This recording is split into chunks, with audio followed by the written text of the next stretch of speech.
सो UN clause क्या है? ये इंटरनेशनल अग्रीमेंट है that defines the rights and the responsibilities of the Nations. ठीक है, यहाँ पे रिस्पॉन्सिबिलिटीज को, यहाँ पे जो भी नेशंस की रिस्पॉन्सिबिलिटी है उनको यहाँ पे डिफाइन करता है और उनके राइट्स को यहाँ पे डिफाइन करता है कि आपको किस तरीके से यहाँ पे जो पूरे ओशन का पानी है उसको यहाँ पे किस तरीके से यूज करना है।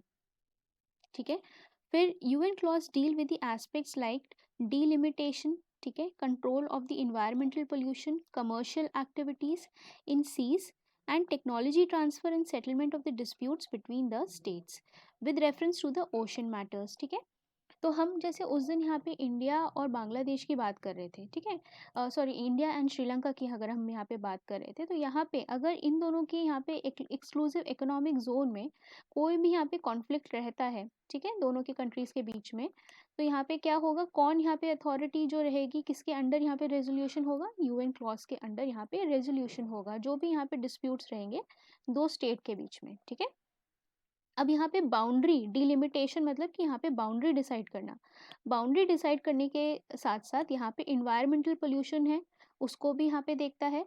ठीक है, फिर कमर्शियल एक्टिविटीज़ जो होती हैं वो भी यहाँ पे देखी जाती हैं, फिर टेक्नोलॉजी ट्रांसफ़र और मतलब काफ़ी वाइड एरियाज जो हैं, जो भी यहाँ पे इंपॉर्टेंट मैटर रहेगा ओशन से रिलेटेड, वो यहाँ पे कौन गवर्न करेगा? यूएन क्लॉज जो है उसको यहाँ पे गवर्न करेगा।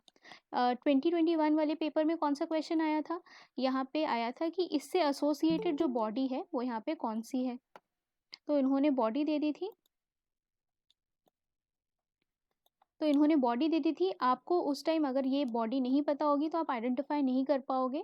उसमें कुछ मैरीटाइम कमीशन करके कुछ दे रखा था, ठीक है, ऑप्शन में कि ये this is the authority which decides जो भी यहाँ पे इससे रिलेटेड जो आपकी बातें रहेंगी यूएन क्लॉज से रिलेटेड। तो अगर आपको ये नहीं पता होगा तो वहाँ पे आप कंफ्यूज हो जाओगे। ठीक है, तो हमें याद रखना है कि यहाँ पे जो भी यहाँ पे अथॉरिटी रहेगी वो यहाँ पे है international seabed authority. It also created a legal regime for controlling the mineral resources exploitation in the deep sea bed. ठीक है, तो डीप सी बेड हमें अब पता है कि वहाँ पे जो हमारे पेलेजिक डिपॉजिट्स जो वहाँ पे पाए जाते हैं, एक कौन से होते हैं? टेरिजीनियस होते हैं। ठीक है, वो हमने पढ़ा था कि यहाँ पे कॉन्टिनेंटल शेल्फ के पास जो आपके डिपॉजिट्स रहते हैं वो टेरिजीनियस रहते हैं, और पेलेजिक डिपॉजिट्स जो हमने पढ़े थे कौन से? नोड्यूल्स जो थे, और भी बहुत तरीके के जो हमारे पीएमएस थे, सल्फाइड्स थे, पॉलीमेटालिक सल्फाइड्स। ठीक है, ये सारे जो आपके मिनरल्स जो मिल रहे थे यहाँ पे डीपर, उसमें डीपर सी बेड में मिलते हैं। ठीक है, और वो यहाँ पे इसका अगर आपको डीप सी बेड में माइनिंग करनी है तो कहाँ पे जाना पड़ेगा? इस अथॉरिटी के पास जाना पड़ेगा। अब यूएन क्लॉज जो है वो यहाँ पे कब आया था? 94 में यहाँ पे एग्जिस्टेंस में आया था, और यहाँ पे अभी 150 कंट्रीज जो हैं इन्होंने यहाँ पे इसको साइन कर रखा है। ठीक है, तो यहाँ पे अगर हम बात करें यूएसए की, तो यूएसए ने यहाँ पे इसको साइन किया है बट यहाँ पे रैटिफाई नहीं किया है। अच्छा, सबको पता है कि साइनिंग और रैटिफिकेशन में क्या अंतर होता है? नहीं पता है तो फिर मैं बताती हूँ। पता है सबको? मैम साइनिंग मतलब शायद एक डील डन करना और रेटिफिकेशन मतलब उस चीज को मतलब लाना। अच्छा, देखो यहाँ पे क्या करते हैं हम, जब यहाँ पे इंटरनेशनली कोई भी, यहाँ पे बहुत सारी कंट्रीज़ होती हैं, ठीक है, 150 कंट्रीज़ हैं, तो यहाँ पे यूनाइटेड नेशंस में जब हम बैठते हैं तो यहाँ पे अगर कोई अग्रीमेंट या फिर कोई रेजोल्यूशन यहाँ पे पास होना है, ठीक है, तो यहाँ पे कुछ, यहाँ पे जैसे कि हमारे लोकसभा में कुछ यहाँ पे आपको नंबर्स चाहिए होंगे एक बिल को पास कराने के लिए, वैसे यूनाइटेड नेशन भी एक असेंबली है, वहाँ पे भी पास करने के लिए कुछ नंबर्स चाहिए होते हैं। तो वहाँ पे कंट्रीज़ जो रहती हैं उनकी यहाँ पे सीट्स रहती हैं, वो यहाँ पे पास करती हैं, ठीक है, जितना भी यहाँ पे इनको मेजॉरिटी चाहिए होता है। ओके, अब यहाँ पे आपने इसको पास करवा दिया, कंट्री ने यहाँ पे सहमति दे दी, ठीक है, तो जब यहाँ पे सहमति आप दे देते हो, यहाँ पे जो भी रेजोल्यूशन पास हो रहा है या अग्रीमेंट पास हो रहा है उसको हम क्या कहते हैं? साइनिंग। ठीक है, अब यहाँ पे रैटिफिकेशन क्या होता है? रैटिफिकेशन होता है कि आपने यहाँ पे साइन कर दिया इंटरनेशनली जाके यूएन में, लेकिन अब आप क्या करोगे? इससे रिलेटेड अपनी कंट्री में इसको लागू करने के लिए आप क्या करोगे? इसके लिए यहाँ पे डोमेस्टिक कानून लेके आओगे। ठीक है, तो यहाँ पे हम कोई भी इंटरनेशनल अग्रीमेंट जाके साइन करेंगे तो उससे उसका रैटिफिकेशन कब कंफर्म होगा? जब आप उससे रिलेटेड कोई अपनी कंट्री में कानून बनाओगे। ठीक है, तो यहाँ पे अगर इंडिया ने यूएन क्लॉज के यहाँ पे अग्रीमेंट पे साइन किया है तो यहाँ पे इंडिया का यहाँ पे एक डोमेस्टिक कानून रहेगा जो यहाँ पे इस चीज़ को पूरा लीगल एस्पेक्ट दे रहा होगा। ठीक है, तो अगर हम बोलते हैं कि किसी कंट्री ने यहाँ पे साइन तो किया है लेकिन उसको रैटिफाई नहीं किया है, उसका मतलब क्या होता है, इन्होंने बाहर जाके साइन करके आए हैं ये यूनाइटेड नेशंस में या फिर जो भी कॉन्फ्रेंस हुई होगी, लेकिन यहाँ पे इन्होंने कानून डोमेस्टिक नहीं बनाया, रैटिफाई नहीं किया है। और जब तक वो रैटिफाई नहीं करेंगे वहाँ पे वो लीगल एस्पेक्ट उसका कवर नहीं होगा, वो लीगल नहीं बनेगा, कानून नहीं बनेगा तो उसका कोई मान्यता मान्यता ही नहीं है। ठीक है, तो ये होता है रैटिफिकेशन। अब यूएस ने क्या किया है, यूएस ने आपका यहाँ पे साइन की है ट्रीटी लेकिन रैटिफाई नहीं की है। ऐसी तरीके से यूएस ने बहुत सारी ट्रीटी साइन की है लेकिन उन्होंने यहाँ पे रैटिफाई नहीं की है। ठीक है, तो इसका जो पूरा यहाँ पे आप साइन करके आते हो, पूरा जो यहाँ पे इसका प्रोसेस होता है रैटिफाई करके होता है। Okay, UN provide support for the convention meetings, यहाँ पे यूएन की तरफ से यहाँ पे इसकी मीटिंग्स करी जाती हैं। And however, the UN does not have a direct part in the implementation of the convention. एक सपोर्टिव बॉडी है यूनाइटेड नेशंस जो है, लेकिन यहाँ पे इसको इम्प्लीमेंट करने के लिए, यूएन क्लॉज को इम्प्लीमेंट करने के लिए ये कोई ऐसा रोल, खास रोल जो है वो निभा नहीं रहा है। ठीक है, बट ऑर्गेनाइजेशन जैसे कि आपका इंटरनेशनल मैरीटाइम ऑर्गेनाइजेशन और international whaling commission have a role to play. ठीक है, तो इंटरनेशनल मैरीटाइम ऑर्गेनाइजेशन, एक दो बॉडीज और हैं, यहाँ पे व्हेलिंग कमीशन है, यहाँ पे जो वेल्स और वो सब उससे रिलेटेड अगर कुछ यहाँ पे फिशिंग रिलेटेड कुछ यहाँ पे कॉन्फ्लिक्ट रहता है तो ये इंटरनेशनल व्हेलिंग कमीशन रहती है। ठीक है, और ऐसी आपका जो आईएमओ है वो यहाँ पे मैरीटाइम डिस्प्यूट्स वगैरह वो सब यहाँ पे देखता है। ठीक है, तो ये ऑर्गेनाइजेशन है जो डायरेक्टली यहाँ पे इस यूएन क्लॉज से कहीं ना कहीं रिलेटेड है। ठीक है, ओके, यूएन क्लॉज यहाँ पे यूज़ क्या करता है, कुछ भी यहाँ पे अगर यहाँ पे इन्हें कुछ यहाँ पे रेजोल्यूशन कुछ लाना है या फिर कुछ भी यहाँ पे जो कंट्रीज़ यहाँ पे 150 कंट्रीज़ जो हैं इनके बीच में कोई सहमति बनवानी है तो यहाँ पे क्या यूज़ करेंगे, ये कंसेंसस प्रोसेस यूज़ करते हैं।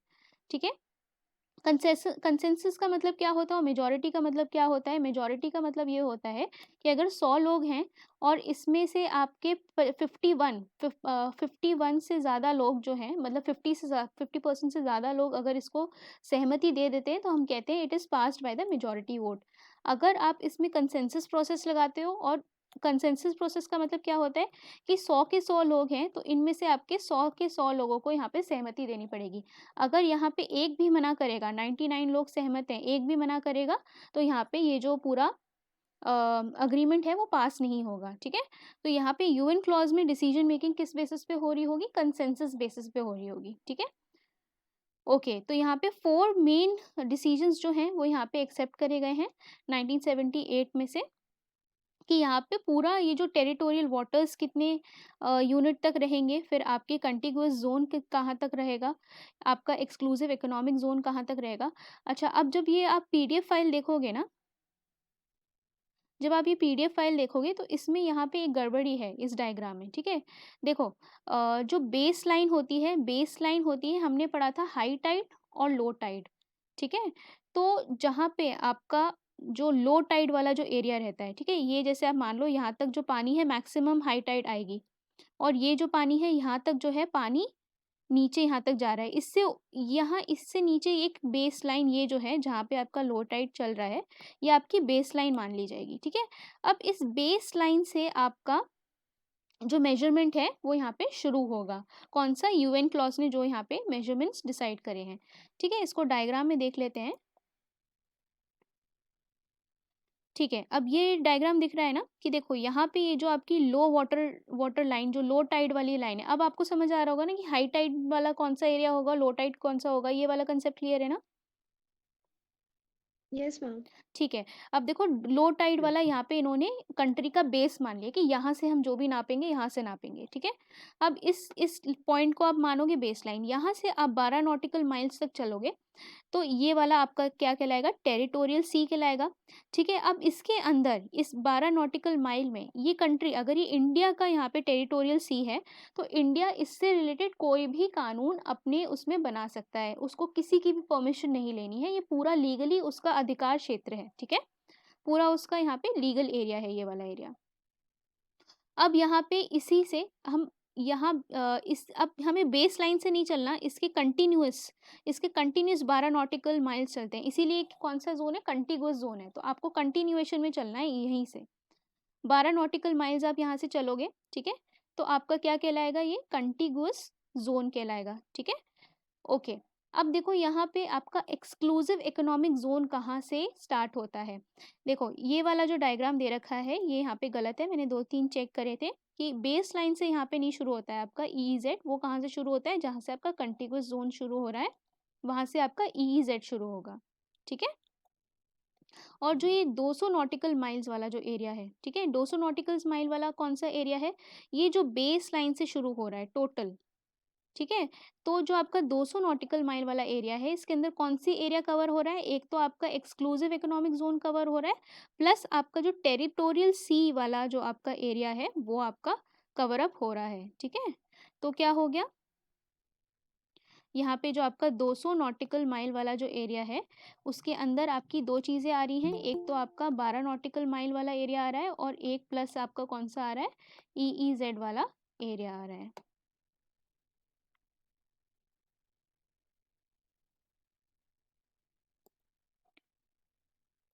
ठीक है, तो ये याद रखना यहाँ पे इसी के अंडर आपका EEZ वाला एरिया आ रहा है। EEZ कहाँ से शुरू हो रहा है, आपका जो 12 नॉटिकल माइल का कंटिग्यूस जोन जो हमने यहाँ पे देखा था, कौन सा वाला,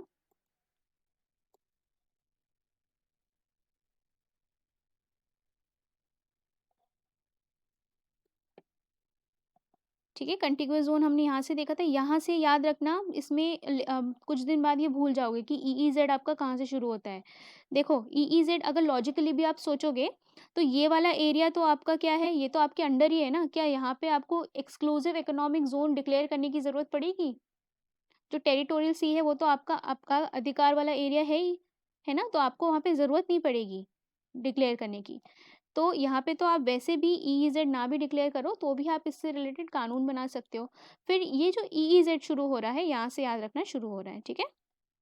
ओके, अब यहाँ पे जब आपका EEZ खत्म होता है उसके बाद आपके क्या आते हैं, इंटरनेशनल वाटर्स आते हैं या फिर आपके हाई सीज आते हैं, डीपर वाले एरियाज आते हैं। डीपर वाला एरिया अब आप देख रहे हो ना, यहाँ पे जो हमारा हमने देखे थे, यहाँ पे सबसे पहले देखो कॉन्टिनेंटल शेल्फ है, फिर आपका जब गहराई नीचे बढ़ती जा रही है कॉन्टिनेंटल स्लोप है, फिर आपका कॉन्टिनेंटल राइज था जहाँ पे आपके ये जो डिपॉजिट्स थे वो आके गिर रहे थे, फिर आपका क्या था, जो हमारा अबिसल प्लेन, जो अबिसल वाला जो प्लेन था, सी डीप सी बेड, ठीक है, वहां से आपका क्या शुरू हो रहा है, हाई सी। अब आपको यहाँ पे माइनिंग करनी है, यहाँ पे डीप सी बेड में, तो आप कहाँ पे जाओगे, UN क्लॉज।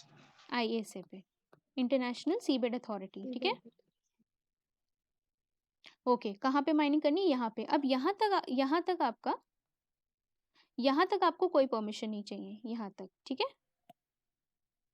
जिस कंट्री के पास होगा उसका ये वाला जोन होगा। और ठीक है, अब यहाँ पे हमें पता है कि ये जो इकोनॉमिक यहाँ पे जो रिसोर्सेज रहेंगे, यहाँ पे जो आपका ये कॉन्टिनेंटल राइज है, ठीक है, कॉन्टिनेंटल राइज में आपके हमने देखे कि बहुत सारे यहाँ पे डिपॉजिट्स रहेंगे।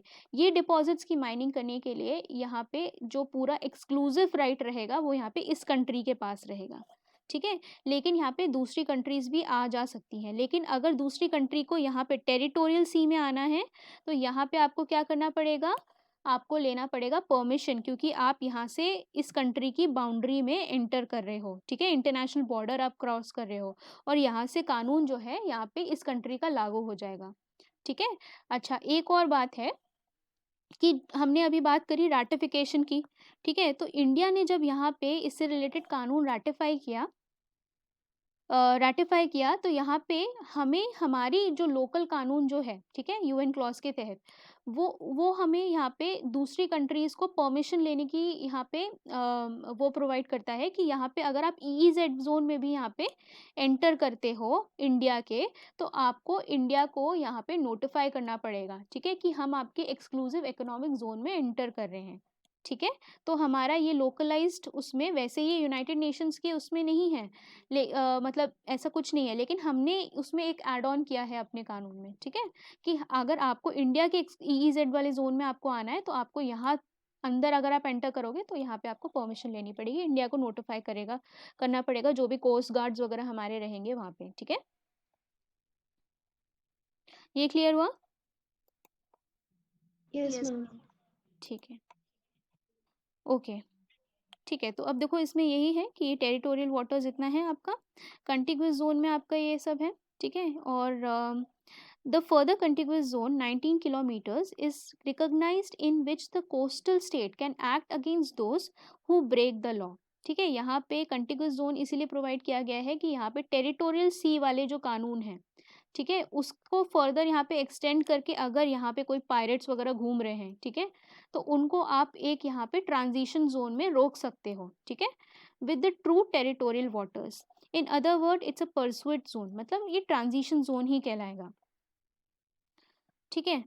तो अब यहाँ पे EEZ देखो, EEZ में वही सब है कि यहाँ पे जो कोस्टल स्टेट है उसके पास यहाँ पे इसके राइट्स हैं, और स्टेट में extend these rights to the edge of the shelf as much 1280 kilometre 800 miles in some cases, though this does not include the right to the sea itself beyond 320 kilometres EEZ। तो देखो यहाँ पे ऐसा नहीं है कि यहाँ पे 200 नॉटिकल माइल तक ही किसी हर स्टेट का यहाँ पे माना गया है, कहीं कहीं यहाँ पे जहाँ पे कॉन्टिनेंटल शेल्फ जो है वो थोड़ी सी चौड़ी है, ठीक है, समझ रहे हो ना। अब यहाँ पे हमने देखा कि कॉन्टिनेंटल शेल्फ जो है यहाँ पे, ठीक है, अगर ये किसी कंट्री की यहाँ पे अंदर तक थोड़ा और ज़्यादा एक्सटेंड करती है, तो उनका जो EEZ वाला एरिया होता है ना वो यहाँ पे ब्रॉडर हो जाता है, ठीक है।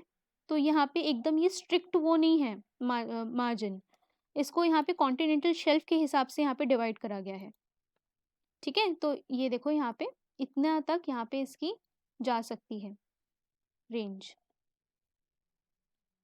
Okay.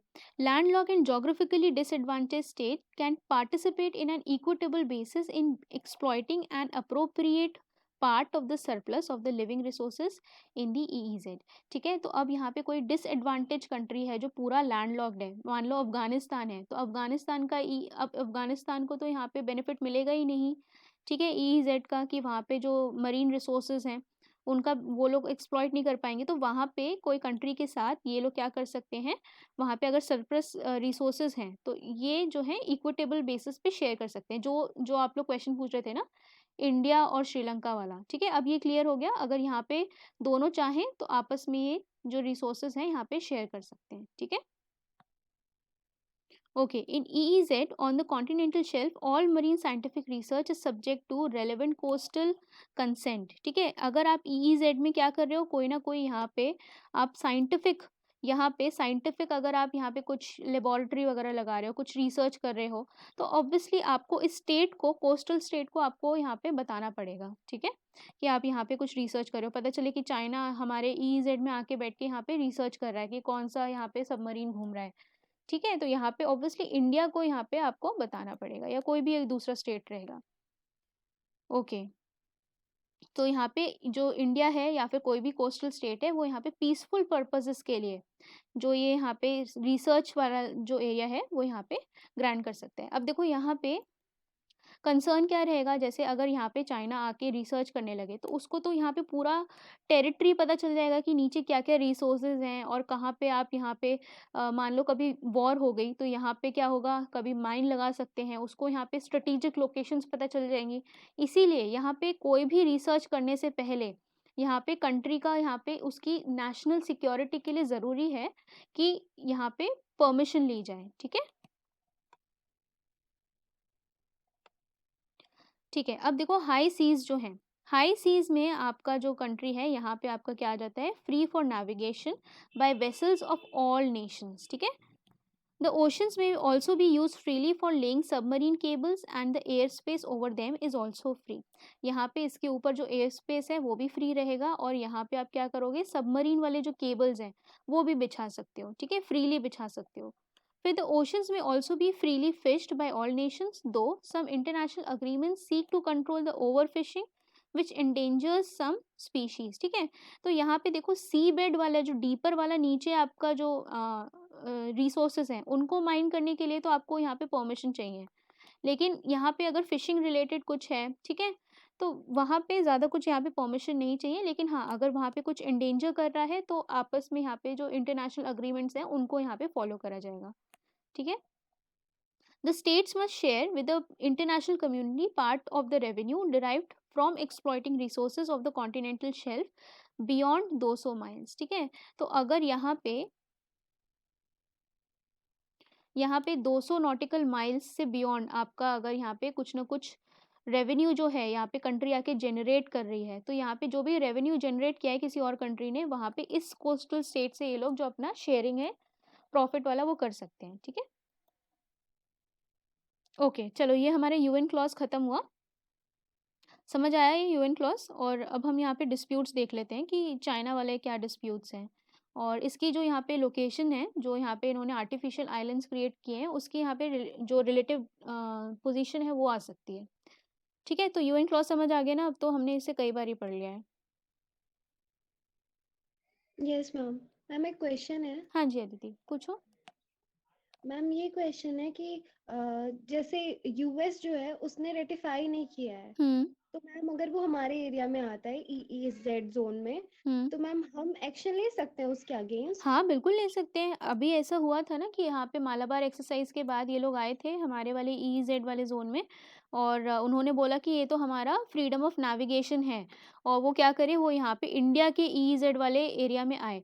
अब देखो यहाँ पे इसीलिए यहाँ पे ये न्यूज़ में था, मतलब यहाँ पे जो आर्टिकल्स में था कि ये जो एरिया है इंडिया के रिस्पेक्टिव जो यहाँ पे रेटिफिकेशन वाला लॉ है वो बोलता है, और यूएस को बहुत अच्छे से पता भी है कि यहाँ पे आपको इंडिया के में एंटर करने के लिए इंडिया से परमिशन लेनी पड़ेगी, लेकिन यूएस ने जो है वो यहाँ पे परमिशन नहीं ली, ठीक है। इसीलिए जो है यहाँ पे बहुत क्रिटिसिज्म किया गया था, और इंडिया ने यहाँ पे ऑफिशियली बोला भी था कि ये देखिए ये मतलब सही बात नहीं है, इसको थोड़ा सा इसमें क्रिटिकली यहाँ पे जताया भी गया था कि यूएस को ऐसा नहीं करना चाहिए, क्योंकि ये जो है अगर आप यहाँ पे मेजर स्ट्रेटेजिक पार्टनर हो किसी कंट्री के, तो आप उसका यहाँ पे सोवरेनिटी का वायलेट कर रहे हो, उसके लॉ का सामने सबके सामने यहाँ पे वायलेशन कर रहे हो, ठीक है। तो ये तो आपका बी लिटिल करना हुआ, ठीक है, कि आप किसी कंट्री कंट्री के कानून का यहाँ पे वो कर रहे हो उल्लंघन। तो मैम हाँ जी। मैम हमें में एक तो क्वेश्चन मैम है वो ये। हम्म। तो मैम इंडिया ने ऐसा बोला तो उसमें जो हमारी मतलब यूएन क्लॉज में हम भी उसके पार्ट है, हमने रेटिफाई भी किया है। हाँ जी। तो मैम जो ये आईएसए अथॉरिटी है, हम्म। उससे उसे तो एक्शन लेना चाहिए ना अगेंस्ट यूएसए? एक्शन आईएसए जो लेगी वो यहाँ पे मेजरली, यहाँ पे देखो इशू जो रहता है वो यहाँ पे इसके लिए रहता है, जो यहाँ पे माइनिंग वाला जो रहता है ना उसमें ज़्यादा कंट्रोवर्सी होती है। अब अगर कोई कंट्री यहाँ पे आके घूम रही है, ठीक है, तो आप मतलब क्या कर सकते हो उसमें, आप ज़्यादा देखो। अब यहाँ पे अगर चाइना की बात करें तो चाइना भी यहाँ पे उसने साइन भी किया है यूएन क्लॉज, और उसको रेटिफाई भी किया है, ठीक है। लेकिन चाइना क्या करता है, चाइना इन सबके यहाँ पे ईईजेड जोन में जाएगा और इनको जाके धमकाएगा। फिलीपींस को तो बहुत ही परेशान करता है इनकी कोस्ट गार्ड्स के, वो लोग बोलते रहते हैं कि आप हमारे वाले जोन में हैं, लेकिन चाइना वाले नहीं मानते। लेकिन जो ये लॉज हैं ये यहाँ पे एक चीज़ मतलब इतनी एफिशिएंट नहीं है, मतलब एक डेटरेंस बनाने के लिए कि ये एक इफेक्टिव एक्शन नहीं लेते हैं। हाँ ये इफेक्टिव एक्शन इस जगह पे ले रहे हैं कि कुछ रिसोर्सेज एलोकेट करने हैं, तो यहाँ पे आप कर सकते हो। बस ये थोड़ी बोलने की बातें होती हैं कि ठीक है आप यहाँ पे मैरीटाइम लॉज को फॉलो करिए, ठीक है, बोलने में ये चीज़ें अच्छी लगती हैं। अब ऑब्वियसली कुछ लॉ तो होना चाहिए ना, लेकिन अगर ऐसा ये एप्लीकेबल होता अच्छे से, तो आप यहाँ समझ सकते हो कि चाइना इतना अग्रेसिवली हर जगह मूव नहीं कर रहा होता, जबकि वो मेंबर भी है, रेटिफाई भी किया हुआ है, ठीक है। तो आप क्या ही करोगे उसमें, आप बस अपना यहाँ पे डिफेंस जो है वो उसको पावरफुल करके यहाँ पे शूट डाउन कर सकते हो, अगर कोई सच में आपकी वायलेशन अगर इंटेंशनली कर रहा है तो, ठीक है। Yes ma'am. और मैम इसमें पावरफुल कंट्री जो है वो डोमिनेटिंग हो जाती हैं। बिल्कुल बिल्कुल, पावरफुल को तो ऑब्वियसली कौन कुछ बोलेगा, है ना। तो देखो अब यहाँ पे चाइना वाला जो डिस्प्यूट है ये हमारी क्या है, 9 मैम डैश लाइन है। हाँ जी बेबी। मैम जैसे कि ये जो मतलब जैसे अगर कोई कंट्री किसी पर्टिकुलर हम्म। आइलैंड या फिर किसी दूसरे कंट्री को एक्वायर कर लेता है, तो हम्म। वो उसके आसपास जो जो इकोनॉमिक जोन होगा वो उस कंट्री का हो सकता है। अक्वायर करना की मतलब कि वहाँ पे लीज पे लिया है। लीज नहीं, लीज या फिर जैसे अगर मान लीजिए फ्यूचर में इन द सेंस अगर चाइना श्रीलंका को मतलब एक्वायर कर लेता है, मतलब वहां पे शासन करना अगर चालू करता है, तो हाँ। श्रीलंका का जो भी एक्सक्लूसिव इकोनॉमिक जोन होगा वो उसका हो जाएगा। देखो वहाँ पे जो गवर्नमेंट रहेगी उसका होगा। अभी तो श्रीलंका अगर जैसे वहाँ पे कोई एरिया अगर अगर जो चाइना है वो यहाँ पे कोई भी एरिया इंडिया का कह रही हूँ, सॉरी, ओहो, श्रीलंका का कोई भी पार्ट जो है वो वहाँ पे ले भी लेता है, ठीक है, लेकिन ओवरऑल उस कंट्री में यहाँ पे गवर्नमेंट तो है ना, तो वो श्रीलंका का ही कहलाएगा। हाँ, चाइना जो है वो यहाँ पे यूज़ कर सकता है। अगर जैसे हम इंडिया की बात करते हैं तो तब यहाँ पे सबकी शोर लाइन है, ठीक है, तो आएगा तो वो सोवरेन इंडिया में ही ना, एक तरीके का स्टेट टाइप वो एक्ट कर सकता है। लेकिन जब तक वो पूरा वहाँ पे पॉलिटी टेक ओवर नहीं कर रहा, तब तक मतलब आप नहीं कह सकते कि चाइना का वो जो है ईईजेड पे अधिकार हो जाएगा। वो रहेगा श्रीलंका का ही जब तक वहाँ पे उसकी सरकार है, ठीक है।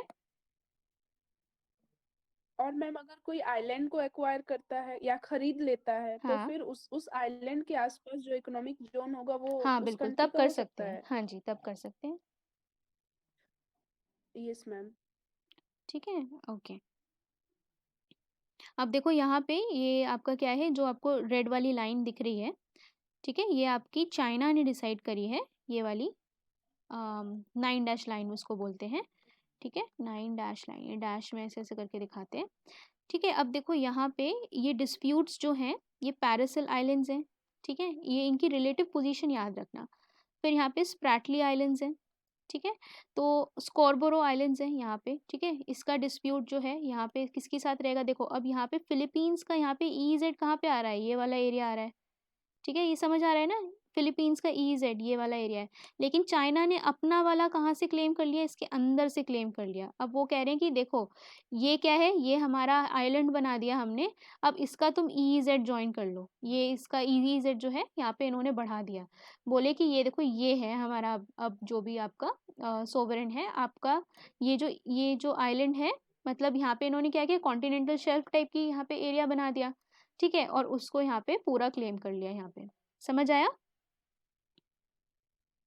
इससे क्या ईईजेड इसका वाला कम हो गया, फिलीपींस का कम हो जाएगा।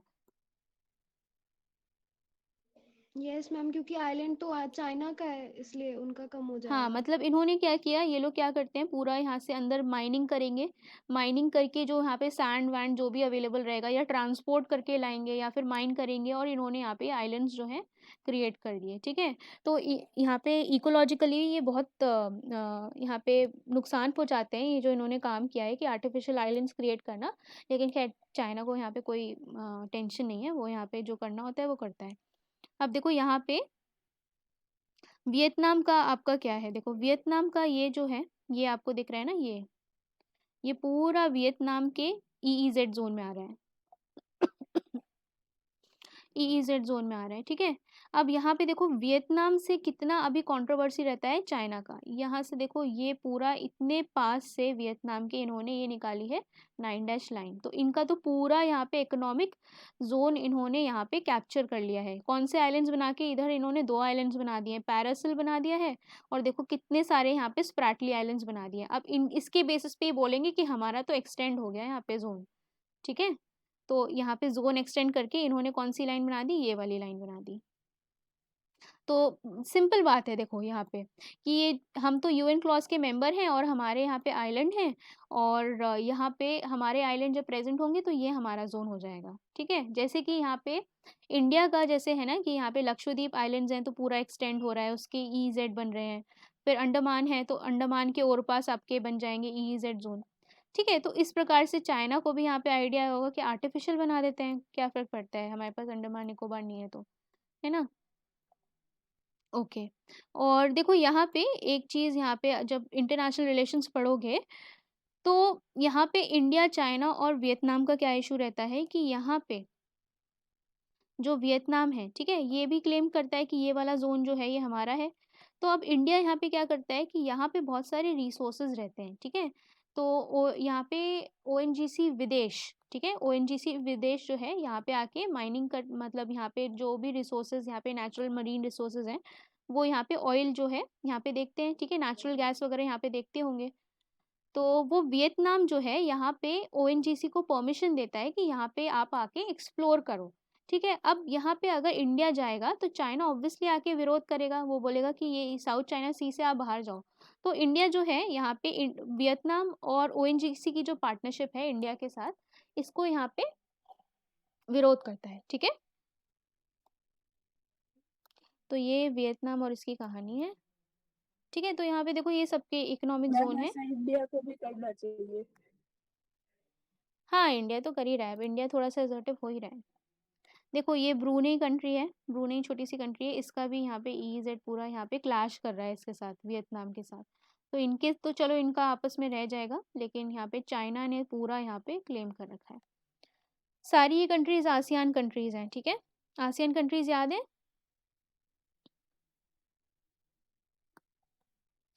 एशियन प्रोनाउंस नहीं करते हैं और इसको आसियान बोलते हैं, ठीक है। ओके, अब देखो Spratly islands and Paracel islands are two most contested areas, ये सबसे ज़्यादा न्यूज़ में रहते हैं, स्प्रैटली और पैरासिल।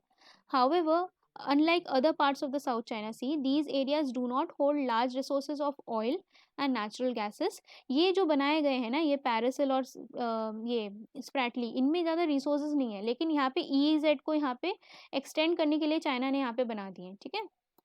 Most field containing discovered oil and natural gas are clustered in uncontested part of the South China Sea, close to the shorelines of the coastal countries. तो यहाँ पे जो ये coastal areas है ना, यहाँ पे ज़्यादातर इसके रिसोर्सेज पाए जाते हैं, ठीक है।